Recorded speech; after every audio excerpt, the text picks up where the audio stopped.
मित्रांनो, ही घटना थोडी विचित्र वाटेल, थोडी प्रौढांसाठी आणि भीतीदायकसुद्धा आहे.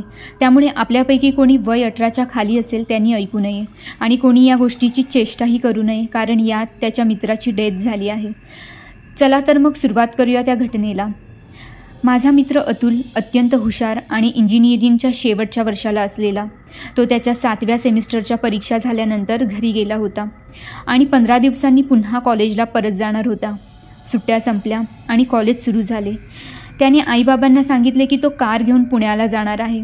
आईवडिलांच्या विरोधाला न जुमानता हा शेवटी कार घेऊन निघालाच, कारण त्याला मित्रांना घेऊन फिरायचं होतं. आपल्या शेवटच्या वर्षाचे मोजके राहिलेले दिवस त्याला एन्जॉय करायचे होते. कार घेतली आणि तो एकटा निघाला. मध्ये नाशिकमध्ये असलेल्या आपल्या मित्रांना भेटून तो पुढे निघाला. रात्री 10:30 ते 11ची वेळ होती. कसारा घाट सुरू झाला आणि वाटेत त्याला एक मुलगी उभी असलेली दिसली. त्याने विचार केला, एवढ्या रात्री ही मुलगी इथे का उभी असावी? थोडं पुढे जाऊन त्याने पाहिले तर तिची गाडी बंद पडली होती आणि तिच्यावर नजर टाकली तर अतुल पूर्ण शुद्ध हरपून बसला होता.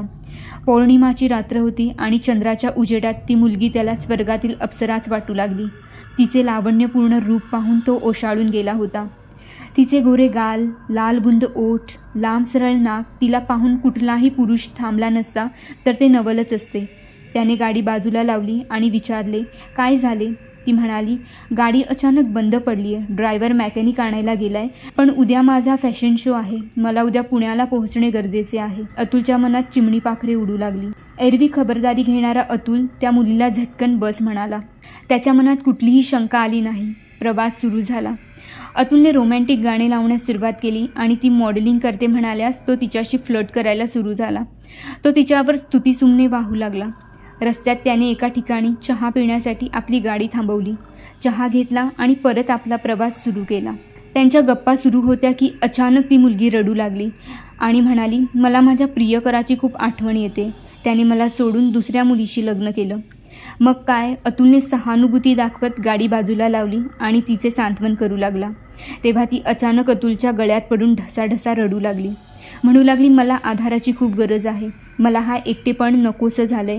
आधीच अतुल तिच्या सौंदर्यावर फिदा झाला होता. तिच्या मिठीने तो पाघळला आणि दोघांचाही संयम तुटला आणि दोघांमध्ये संभोग झाला. आणि त्यानंतर त्या मुलीने अतुलकडून वचन घेतले की तो तिच्याशिवाय कधीच परस्त्रीशी जवळीक साधणार नाही आणि त्याने असं जर केलं तर ती त्याच्या अख्ख्या परिवाराला संपवेल, कारण ती एक मोहिनी होती, एका पिशाचिनीचा गूढ प्रकार. हे अतुलला कळल्याने त्याच्या अंगाचा थरकाप उडाला. तेव्हा अतुलला त्याची चूक समजली आणि ती म्हणाली, मी तुला जेव्हा जेव्हा बोलवेन तुला तेव्हा तेव्हा मला संतुष्ट करावे लागेल. त्या बदल्यात मी तुझी इच्छा पूर्ण करेल.